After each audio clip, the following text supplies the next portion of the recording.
Welcome everyone to today's Dysgraphia Life Expert Webinar. I am thrilled to have with us today Lisa Lightner.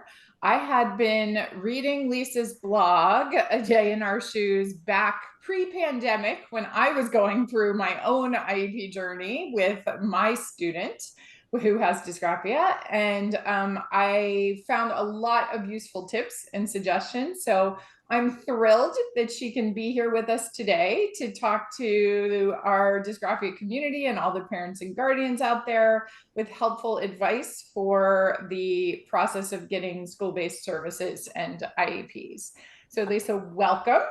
I'm going to go off camera and allow Lisa to share her slides and give the talk. We will be collecting questions throughout the talk. Please use the Q&A function within the chat. And at the end, I'll come back on and ask some of your questions to Lisa as time permits. So thank you everyone for being here today. Thank you to Lisa, and I will let you get started. Great, thank you. Let me get my PowerPoint up, which I know I'm dating myself by using the word PowerPoint, but we ran into some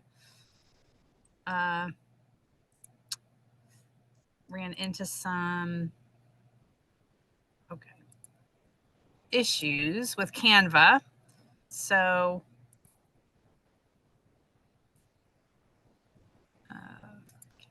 okay, can everybody see that? If somebody wants to raise their hand or put in the chat box that you can't see it, it hopefully is showing. Because now that okay, and I'm kind of glad that you can't see me now, because if you guys would see me in person, like, this is actually a really cool Nike yoga zip hoodie, and I really like it. But now that I see it on camera, it looks like I belong on Harry Potter. Like, it looks like that big cape that the guy wears. So anyways, I'm glad you can't see me. So welcome. We're going to talk about some easy IEP advocacy tips and things that you can actually start doing today. It's implementable, actionable tips, because I don't like to overwhelm people. And, it's not one of those webinars where it's like, hey, here's 100 things you should be doing, because that's just so much information that you go home or whatever, and, the next day and you do nothing. So I want you to have some things that you can actually do. So today we're going to talk about 5 or 6 advocacy tips. And then, of course, she said there's a Q&A. So if you have questions as I'm talking, go ahead and put them in the Q&A feature on Zoom. And any links or anything that I mention or talk about today, I can make sure that I send them along to the folks at Dysgraphia Life. So when the replay announcement goes out on email, you will have access to it. If you haven't been to my website, hi, welcome. I'm Lisa Lightner. I have been a working advocate one-on-one with families since 2010.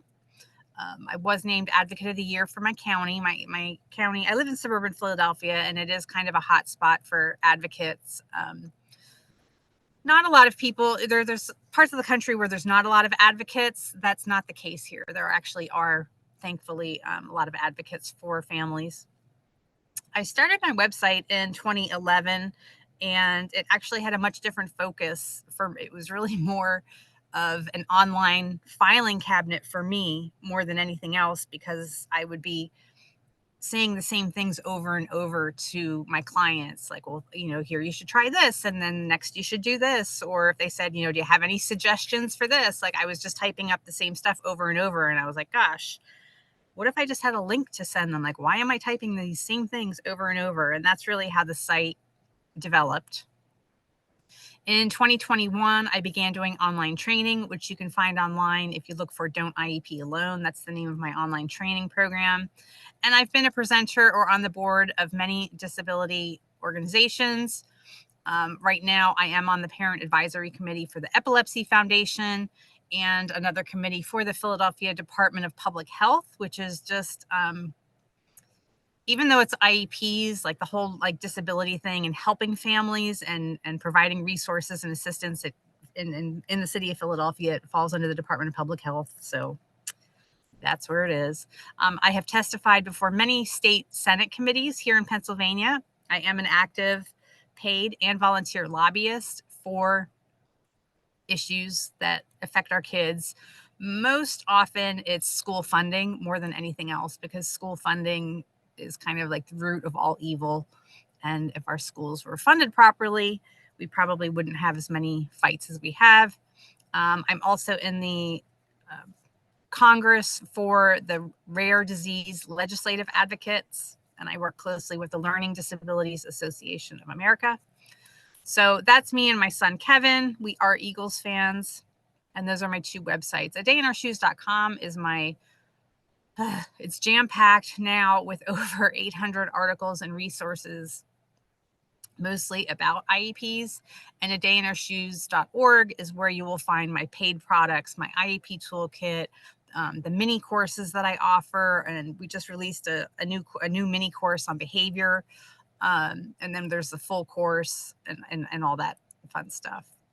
So we are here in September, and it is back to school time, even though many schools now have been in session for 4 to 6 weeks at this point.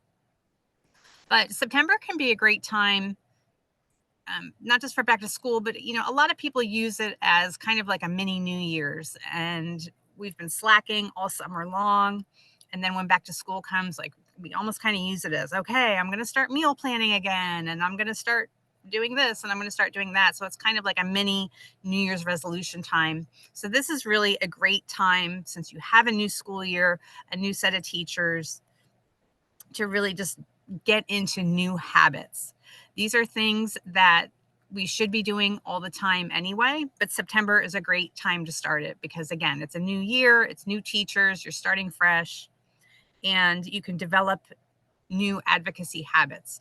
But remember, we're talking about progress, not perfection. So if I give you 5 or 6 ideas today, hey, if you only implement one of them, now through January, that's fine too. It's just about being better at it than you were before. Okay.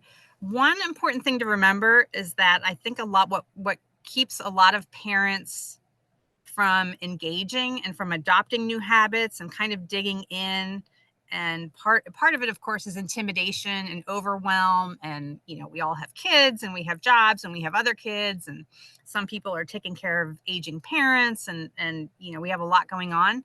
But there's also an element of, I find with parents, that they think if they just kind of hang out and wait a little bit, that like this is going to get easier. Like it can't really be like this. Like the IEP's like, I'm really confused now, but surely it's going to get easier.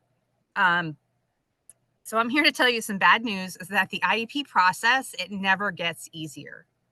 Never. It's not going to change. It's a very complex, cumbersome system by design, unfortunately. It seems with each reauthorization of IDEA that it actually gets a little bit more complex, rather than getting easier for parents. But the good news is that you get better. So if it feels like it's getting easier, it's probably because you're getting more knowledge, you are getting more confidence, you're getting more practice at participating.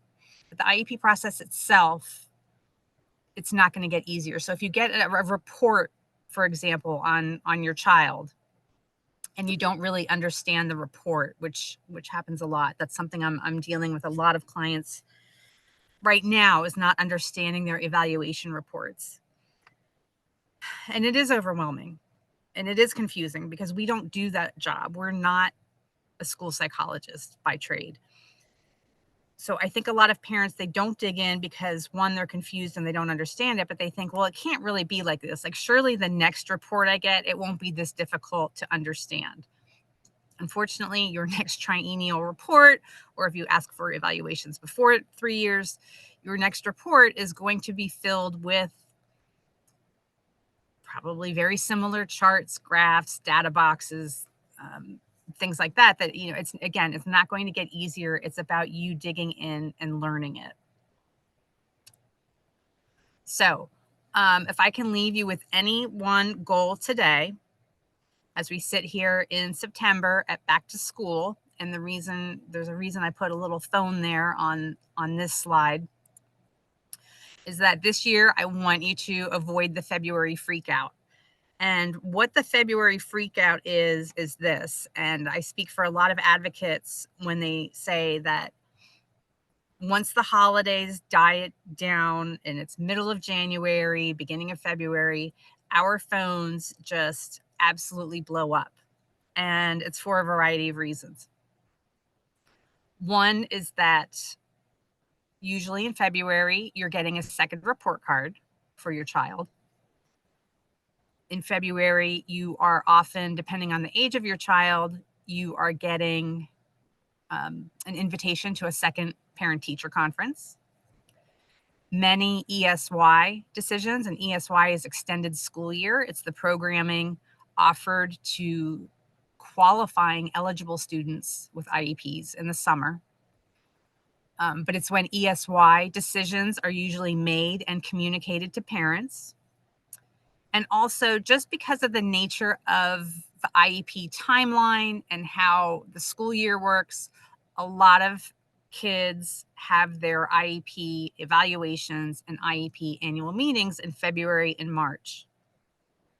So what happens is, like, all these things are coming together at once in February, and parents just freak out because, either another school year has gone by and you're like, oh my gosh, like another school year's gone by and I've wasted it and he's not making any progress and his grades are terrible.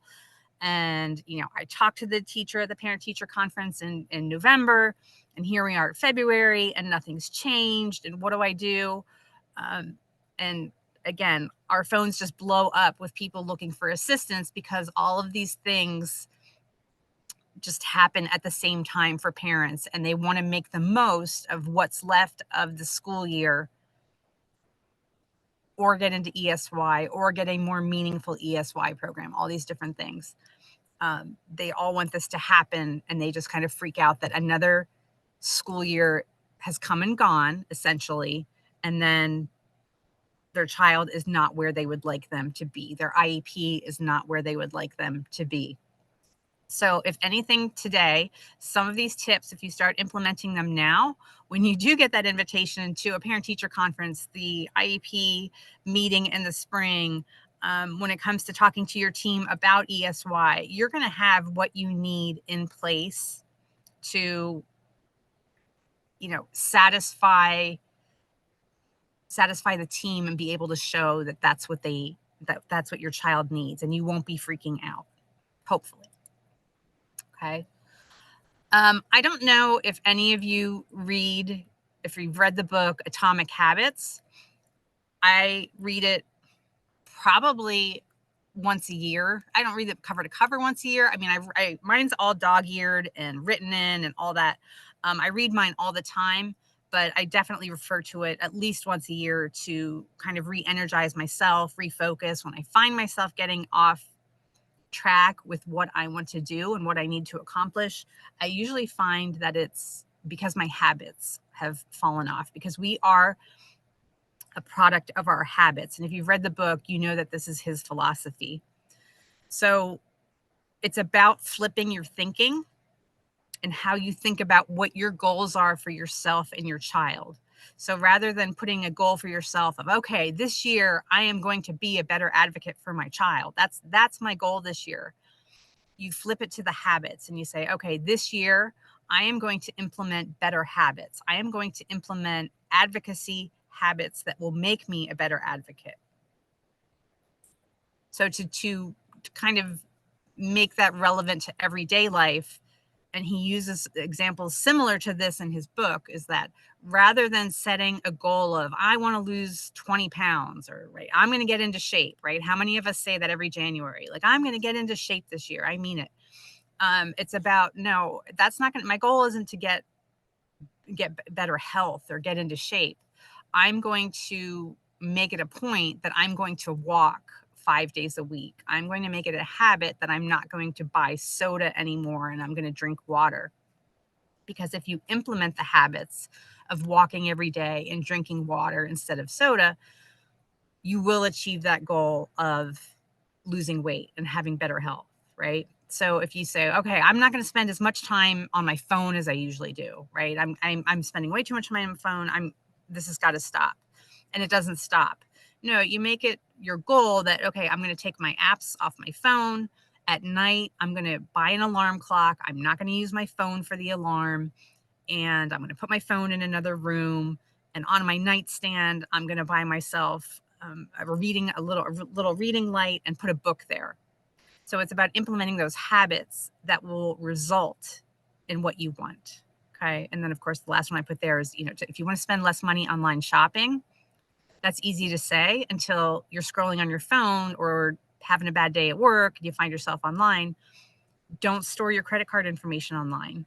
Unsubscribe to emails that tempt you to buy things, right? It's the habits that will lead to the result that you want. So that's what we're going to do today, is talk about the habits that you can implement that will lead to the results, which is that you're being a better advocate for your child. So this number one tip is that parents don't understand that the importance of getting everything in writing. Everything that your child does at school, I mean, I can't even begin to communicate how important documentation is. Documentation and written requests are what trigger all these different timelines that you have rights to in the IEP process.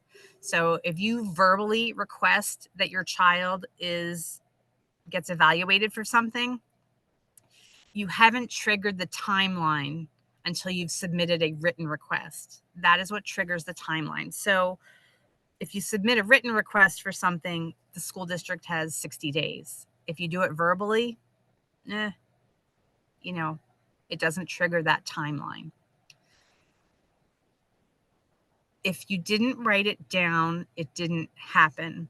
And so much data and documentation is not going to be found in evaluation reports. It's not going to be found in assessments and report cards. It's going to be found in the everyday. So it's that everyday email of, if your child is having a meltdown every day after school, because they're having, what's known as after school restraint collapse, because they're just holding it together during the day. And then when they come home, they completely melt down. It's about documenting that every day. If your child hands in a homework assignment, a project, any of those things, when they hand that in, all the teacher sees is that finished assignment. They don't see the blood, sweat, and tears, the fighting, the arguments, the no, get back to the kitchen table. You have to work on this. No, put the video game away. You have to work on this. They don't see the tears that went into completing that assignment. They don't see the 2.5 hours that went into doing a simple worksheet. You have to write it down so that when your child hands in that assignment, you write at the top, this took 2.5 hours and significant parent assistance to complete. Okay. That's your data and documentation, so that when that happens over a period of time, because otherwise what the teacher's gonna say, well, we don't see that here. We're not seeing that here at school, right? His grades are fine. He hands in his assignments. He does his homework. Sure, he does his homework, but is he doing the homework, or are you really doing the homework? That's just one example of getting things in writing. If, again, the things that your child reports to you, if bullying is an issue, you need to be documenting this every single day. It's in an email. Hey, son said this and this and this happened in the lunchroom today, and this and this and this happened on the school bus on the way home. Otherwise, again, you don't want to just have this verbal conversation about, hey, my kid's being bullied at school. What are you going to do about it? You have to document that there are patterns. Otherwise, you're going to get that, well, we're not seeing that here at school. We don't have any, why isn't he telling us? We don't have any record of that. You have to do everything in writing. Okay. And that can even include, like I said, the one-on-one conversations that you have with your child. You can still document those in emails. You can still keep a calendar in your kitchen that you write down each day things that happened or things that they said, so that you have a record when you go to that IEP meeting that says, well, really? Because on this day, and this day, he said it happened. The same thing with, I have a lot of kids who are getting one-on-one, either Orton Gillingham or Wilson. And you want to know that that's being implemented. So ask your child, did Miss Susan come and pull you out of class today for reading? That's all you have to do, and start keeping track of this stuff. I hear from parents all the time, well, how do I know if this is really happening? Or how do I know if this service is occurring? Ask your child if they're able to communicate that. You can ask them. Of course, you can ask schools for records of this, but you don't necessarily need to. If you can just ask your child, did this happen? And then start documenting it. And then you can say, well, I asked Jacob if this happened, and he said 3 days this week that he did not have pull-out reading instruction. So then the onus is on them to prove that it did happen, because now you have record that it didn't. So the new habit that you can dedicate to this is create an environment that is conducive to this. So I have 2 folders. Well, for Kevin's my disabled child, so he has a lot of folders. My non-disabled child, I have 2 folders in email. One is for basketball, one is for school. And any email that I get, it gets filed appropriately, because I don't really get any other emails pertinent to him. Kevin's a whole other thing, and he has a lot of needs, and he has a lot of medical issues. So he has a lot more folders. But again, my email program is already set up that I can read an email, and if I need to act on it, I act on it. Once I'm done with it, or if it's just something that I just read and keep, it gets filed in the appropriate folder. Then I have it if I need it. I'm not like, when did she say something about that? When did that happen? I have it. It might take me a few minutes to find it, but at least it's sorted into the right folder. And I'm still a dinosaur who uses a Yahoo email account for my personal email. And that's mostly because my son now is actually an adult. So it was just kind of like I started using it. I was using it 20 years ago. And at a certain point, it becomes too much work to change it everywhere. So I'm still using it. But Yahoo actually has a really nice search feature where it will search in emails for keywords and things like that, so you can find it. But again, keep an online space where you can at least file it so that you have it. The other thing is create a junk drawer or some kind of space in your kitchen, in your office, where you can put these things, the homework assignments, the tests, the projects, the things that come home from school. They don't have to be perfectly organized and color-coded and in chronological order. Things are always fine at school until they're not, right? Like, I don't need to do that. Things are fine. Sure, things are always fine until they're not. So you have it, and I have boxes upon boxes now, which again, my child's an adult, so I can probably start to get rid of some of this stuff. But I started out using old diaper boxes, and I would just fill up a diaper box with his stuff. And if I needed it, and there were times that I needed it, I knew that I had it. Wasn't always so easy to find back then. In EI, they used to give you a sheet every time they visited you. So I had lots and lots of sheets.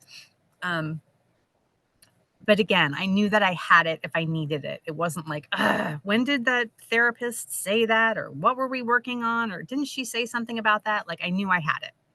Okay, so find a space somewhere where you can at least just keep a pile of stuff so that you have it.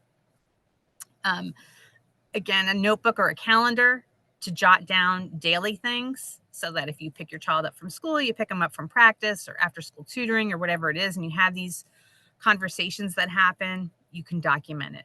On today, he said this happened. He said this happened. He said this happened. He did have therapy. He didn't have pullout, whatever. You can document it. And again, this is something that you can start doing today, and you have it if you need it, so that when you are arguing for an ESY program in the spring, and you're, he doesn't qualify for ESY, he's not going to regress, which is a whole other thing about, it's not just about regression, but you're going to have this data and documentation of crappy work in January, right? Like of incident reports the first 2 weeks of January because your kid's schedule was off and he regressed over Christmas break. You're going to have that. Like, really? You don't think he needs it? Well, let's take a look at where he was in December with this, and let's look at the first 2 weeks of January. It looks like he was adversely affected by being off for 2 to 3 weeks over the holidays. Okay.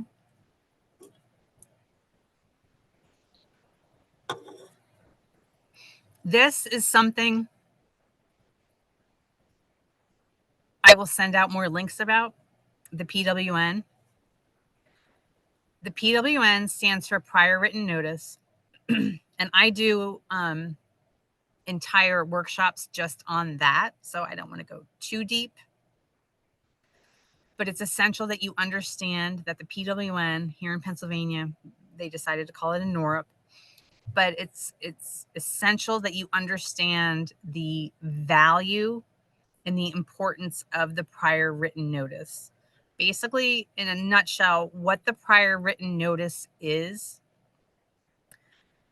it's part of your procedural safeguards or parental rights. And it's actually the second one. So the Department of Ed felt it was an important one because they put it for number 2. It basically says that anytime the school is going to make a change to an IEP or refuse to make a change to an IEP, that they have to notify you in writing prior to that change. So if you learn how to pair a parent concerns letter with the PWN, as far as refusing to make a change, I asked for this in writing. They refuse to make the change, and they have to submit that to you on a PWN. If you can learn that concept in your advocacy, that is, like, honestly, that is like a huge component of my online training program, which is 7 modules, but module 2 and 3 are all about learning how to do that.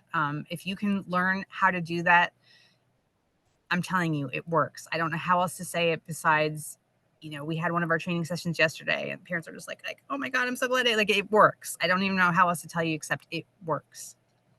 Okay. You don't have to take my training. You can go to your state's parent training center. They probably have webinars on this. Most do. You can go to, there's a lot of, if you just Google it, what is an IEP PWN, you're going to find a lot of articles about how to use it, what it is. It's in your procedural safeguards.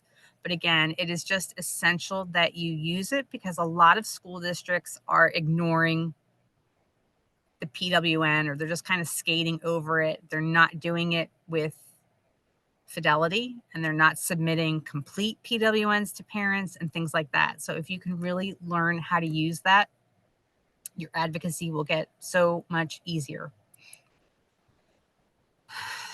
Okay. Every year,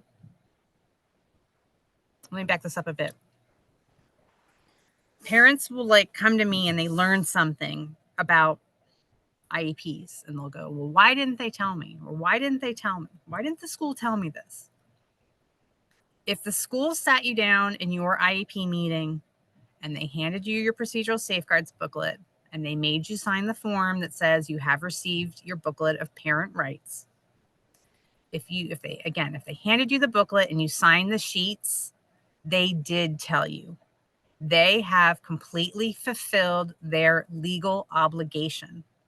Now, in my mind, best practice would be that you would have an informed person come in and tell new parents about their procedural safeguards and your parental rights. I've never seen that happen in a school. That would be my dream, that they would do that for parents, but they're not legally obligated to. What they are legally obligated to do is hand you that booklet every year. And to demonstrate that they've handed you that booklet every year, they have you sign the sheet. That's it. They are off the hook. I know we all have 50 copies of them. I know that they are, Pennsylvania's is 60 pages. It's written in the smallest font you've ever seen. There are no pictures. It's 2 columns on each page of just this teeny tiny font and words, and it's legalese. And I know it's not, beach reading. It's not fun reading. But again, I hear from so many parents who are like, why didn't they tell me? Why didn't they tell me? They did tell you. They told you by handing you that book. And most parents I've found do not read them. Out of all the parents that I come into contact with, I would say 75% of them never read the book. They take it, they go home and, maybe make a mental note to read it, but they never do. It's also even just a clunky name, procedural safeguards. Like, it's like, well, that sounds exciting. Like, can't wait to read that. But it is your booklet of parental rights. So this is your habit. This is your new habit, to commit to reading them. And it might be a page a day or a section a day.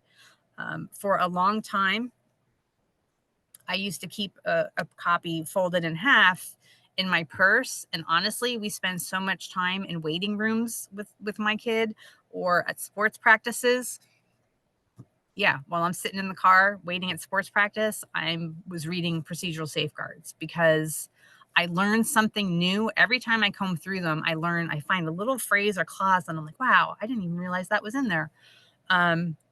So I still read mine often. And again, it's your parental rights. And if nothing else, you want to know what your rights are in this process. Okay. We're probably a little too late for this one this year. This is something that I like for parents to do, and I encourage parents to do for back to school nights or meet the teacher or those things.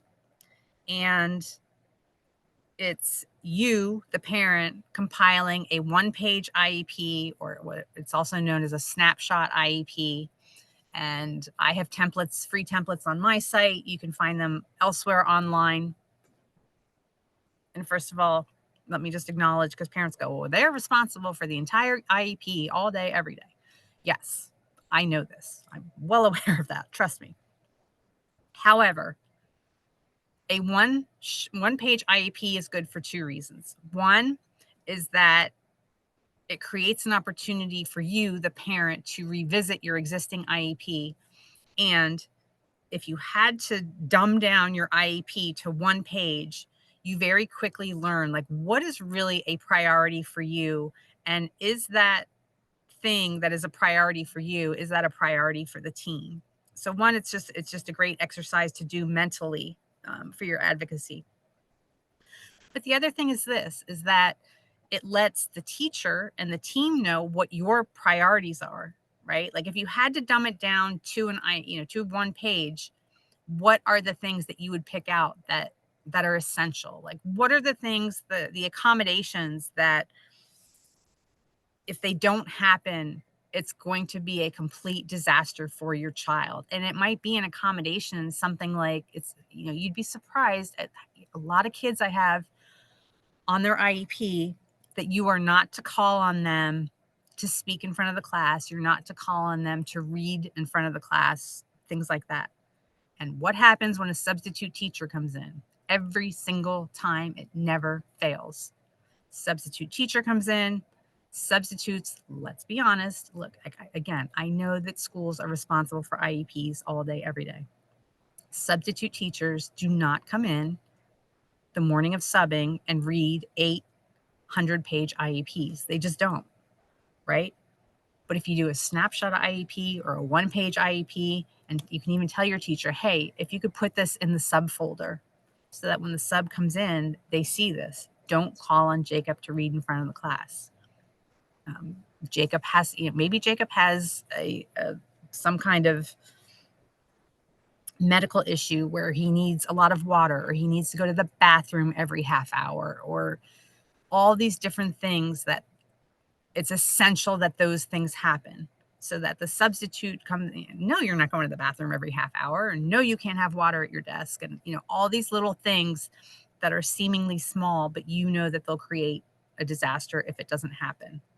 Okay. And again, it also communicates to your team that, hey, here's an overview of my child, in order for them to get to know him a little bit.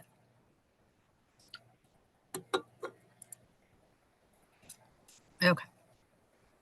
The other thing that you can do for yourself and your family and your IEP team, and hold on, I'm just giving myself a note of what links, what all the links are that I'm going to send for them to send out to you.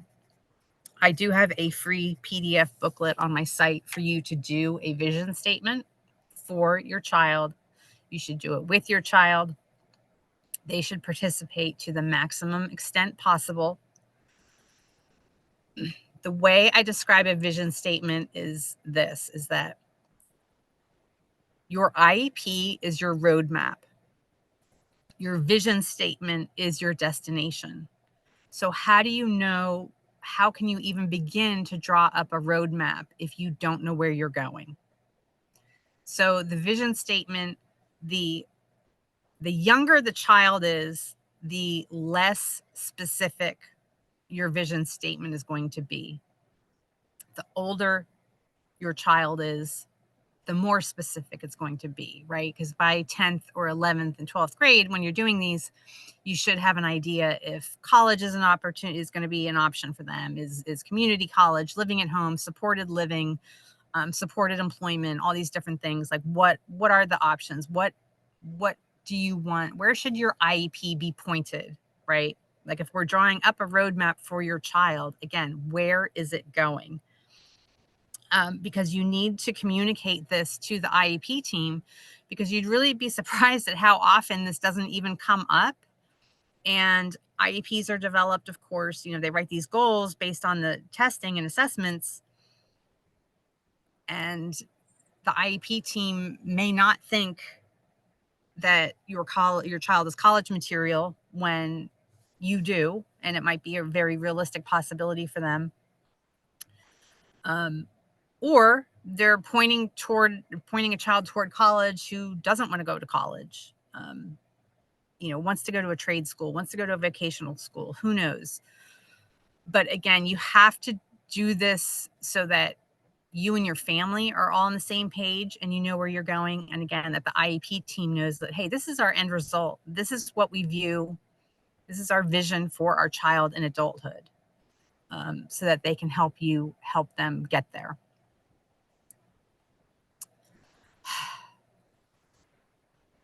I have now been to hundreds upon hundreds of IEP meetings in the past 15 years.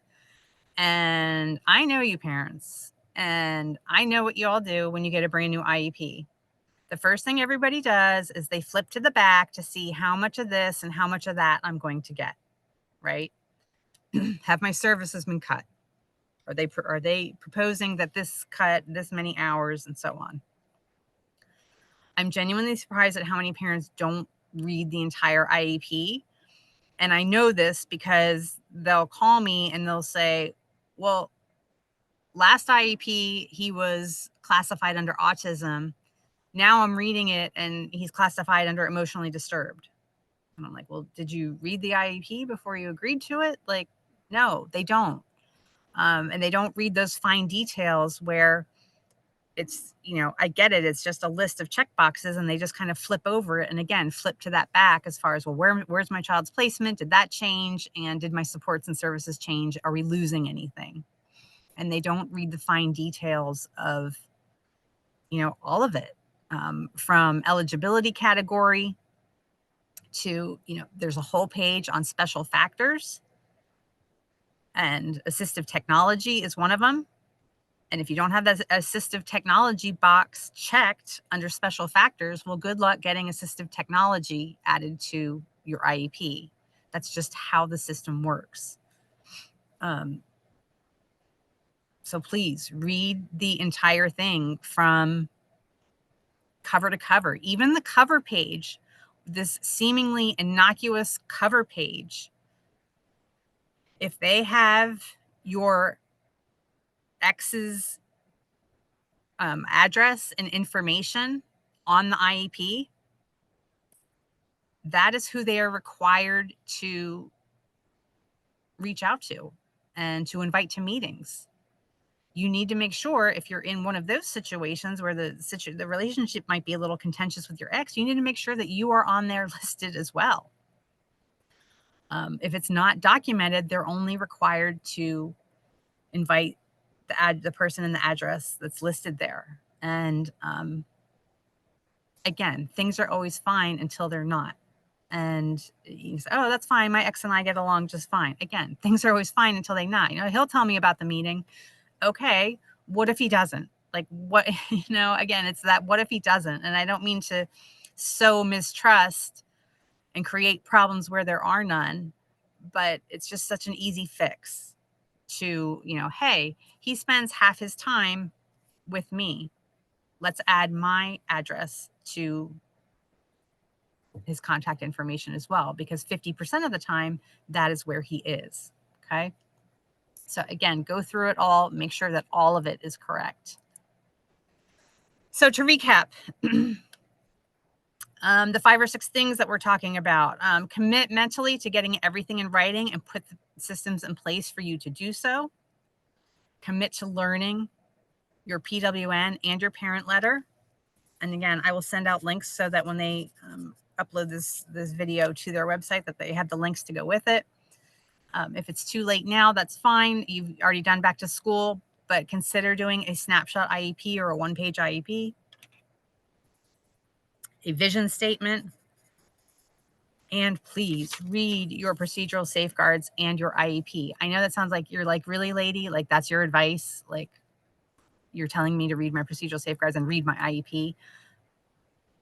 75% of parents in my non-scientific study, but of the clients that I have, 75% have never read their procedural safeguards, and 75% of them have never sat down and read their IEP. They've gone through it with the team at the meeting, but they haven't gone through on their own time at home when it's quiet to really digest it, and not just like, okay, well, let's skip to the next page and let's skip to the next page and let's, they skip over the page about what it says that your child's going to do for standardized testing. And then all of a sudden it's March and it's standardized testing month and your child isn't getting the accommodations that they need, and so on and so on. And the school's like, well, we can't do that. It's not in the IEP. So all those different things that are in there. Okay. So again, your atomic advocacy habits, if you do all of these things, I'm telling you that your advocacy journey will be so much easier. And it will be just that, a habit. It's just okay, this came home from school. It's a homework assignment. It's a test assignment, whatever. It gets thrown in this box. It gets thrown in this drawer in my office. And that's it. And again, it's just a habit that makes your life easier in the long run. Again, you're saying, like, this lady just told me to read my IEP. Thanks. Isn't this garbage? No, it's not, because when you have that IEP meeting in February, March, April, whatever, well, we don't think he needs ESY. Well, we don't think he needs a one-on-one aid anymore. We don't think he needs this. You've got the data and documentation of what that one-on-one aid has done for your child. You've got that data and documentation of all of these assignments that show what he's done, and you're ready, right? And you're ready to attend that meeting and say, well, I have all this that says he does need this. Because the other thing is that once I get parents documenting things and learning that piece of it and really embracing that piece of it, the next step is to not just document the bad, which we're really good at, is documenting the good. Because when things are working, you want to document that as well. Because again, it's that, well, we don't really think he needs this. Well, you know what? Here's all this data and documentation that it's working. So that's why we need to keep this. So what questions do you guys have? I guess, let me stop sharing and get lots of conversation in the chat. Thank you so much. That was very helpful. I think one key one that's getting a lot of conversation is, a lot of students with learning disabilities have parents who may have learning disabilities too.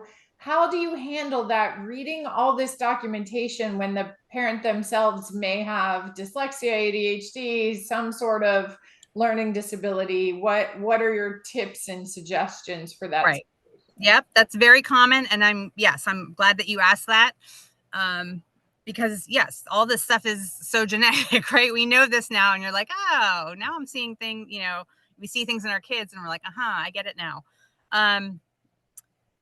The same accommodations and strategies that you use, like somehow you're successful in life, right? Like you have a job, you're managing a household of some kind, probably. What do you use to pay your bills on time? What do you use, if you have these executive functioning struggles, what do you use to manage your day-to-day life, and just apply that. But that's also why I say that it doesn't have to be this kind of like sophisticated color-coded system. It can just be throwing it in a box. And then again, if you find yourself arguing with your team over ESY, just as an example, you know that you have it. You know that you have it, and you can go to that box and you can dig it out and bring it to the meeting. Of look at his work in December, look at his work in January. Clearly, he struggled after the 3-week holiday break. Clearly, he has a propensity to regress, and he needs the consistent. Look at the increase in behaviors that he had in January because he had to get back into a routine. Clearly, he needs to stay in a routine. The other thing is the school district is required to communicate with you in a manner in which you understand. And that isn't just language. So you can ask for things in a bigger font. You can ask for, because I'm sure they have these in their buildings already for the students, but screen readers or things like that. Like there's no saying that you have to sit down and read the procedural safeguards. Why not, use a screen reader or some kind of reading program to read it to you. But again, whatever you're using for yourself to get through everyday life, just adapt it to that. And I'm not saying it's that easy. I struggle. I have ADHD. I struggle with a lot of this executive functioning stuff myself. But again, it's about figuring out what works for you and using that. And for me, it is just dump boxes, dump files. If you look through my Kevin school folder, it's a mess. It really is a mess because it's like all these different emails, and I probably don't need to save every single email that just says like, hey, he needs a change of clothes sent up here. But I do. So, but again, I will have that information if things go south with my district. Totally makes sense. So another question we really commonly get, which you may need to answer kind of a broad way, but I at least want to pose it because it's one I get all the time, is many of the schools and school districts are not well trained in dysgraphia related things, in helping students with written expression and IEP specifically for the writing piece. Most are much more familiar with the reading piece. And so we have a lot of people in our community that end up getting reading goals, but maybe no writing goals, which is what they really need. How do you, and you probably touched on some of the strategies, but what strategies do you recommend for parents for trying to get to the goals that they feel their child really needs within the IEP? So no, I get it. I just had this conversation yesterday with a parent whose school told her, like, they said, well, we only do goals for decoding. We don't write goals for encoding. Like yeah. what? Like it's called reading and writing, like writing. You'd be surprised how often I get emails about that. Yeah. Or not surprised. Yeah. We don't do goals for encoding. I'm like, that's a new one. I actually hadn't heard that one before. So my tip for that is, first of all, the present levels section of your IEP is the section that drives the IEP. If it is not listed in present levels, you're not going to see a goal for it. If your present levels, the IEP process is a sequential process. Present levels is basically first because it's written with the information from evaluations. So that present levels is the first section developed. And if your present levels is garbage, then the goals are going to be garbage. And if your goals are garbage, then your supports and services are going to be garbage. And then, again, it's just going to go down the line. So first of all, you want to make sure that those writing needs, those encoding needs, whatever it is for your child, make sure that they are in present levels, because it may not be. We do a lot of testing for reading these days and reading ability, and that I like to think has improved over the past 5 to 10 years, as far as kind of even digging a little bit deeper into kids' reading needs. I don't, like you said, I don't find that the writing piece is catching up at that same rate. So if it's not in present levels, you need to ask that your child be evaluated for it. If they have only been evaluated for reading, that's all you're going to see. So you want to make sure that they've been evaluated for it. Then after that, it's really just a matter of negotiating with your team. You know, some of our kids have so many needs that, of course, you can't have a goal for every single thing that they struggle with, or, you know, your IEPs would be this thick. So then it just becomes a matter of negotiating with your team and communicating to them what your priorities are. And if writing and written expression is a priority, and again, here's that piece of learn how to write a solid parent concerns letter. And if they refuse to make a change to an IEP, and that refusing would be they refuse to add a writing or written expression or encoding goal, they have to present that to you on a PWN. And they don't like to do that. If you've specifically requested it in writing, this IEP, I want him to have a goal in writing, written expression, or encoding. If they refuse to do that, they have to present that to you on a PWN. That's great advice to the parents, I think. A sort of related question, some of our community gets occupational therapy services or also assistive technology, sometimes services from outside specialists within the context of their IEP. Do you have recommendations on how to make sure people are getting proper referrals and evaluations to those services that can come alongside the general education, special education classroom services? I guess I don't understand that question. If you're getting outside services. Well, some of them are not getting outside services. And so understanding, you know, how do you get an OT evaluation or how do you get that added potentially to your plan? Oh, right. I mean, again, it has to be submitted in writing. I want my child to have an OT evaluation for handwriting, letter formation, pencil grip, fatigue, whatever it is, all the different things. You know, you list what you are seeing as far as pencil grasp, what the handwriting looks like, and things like that, or, you know, or keyboarding, or, you know, whatever it is that you're asking for. But you have to request those specific evaluations in writing. But we don't request specific assessments. Like, I never say like, oh, I want a C-top and I want a Wyatt and a whisk. It's, I want a handwriting evaluation. I want a fine motor evaluation. I want a sensory evaluation, because this is what I'm seeing at home.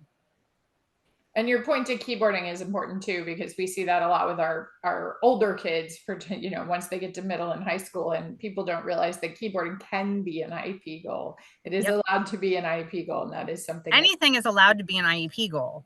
Anything. The main principle of IDEA is that individualized. So there is no like, oh, we don't do a goal for that, and we don't do a goal for that, and we only offer, that's another one. Well, we don't start keyboarding until they're middle school. Like, no, like, where? Who said? You know? And you can always put it on them when you hear those things. Oh, okay. Can you show me where it says that? That's a good suggestion too. Well, great. We would absolutely love to have the resources that you mentioned and the links. We will post those with the recording of the webinar. I'll give everybody one more minute to submit any additional questions, but we really appreciate your time today. We send out the link to the recordings of the live event 7 days after the event. So everyone listening can expect to get the link in 7 days, and we will link it to a page on our website where we can post those additional resources. So we greatly appreciate that, as well as your time for today. I'm putting a link in the chat for our next webinar, which is on October 9th, which is on dysgraphia research priorities. It's a research project that Dysgraphia Life has been working on that is coming to its end. It was community informed, and we are going to present all the results back to our community. So we hope that people will show up for that. I'm also going to launch a short poll about how you liked the session today. So we encourage people to fill that out and provide any feedback back to us or back to Lisa.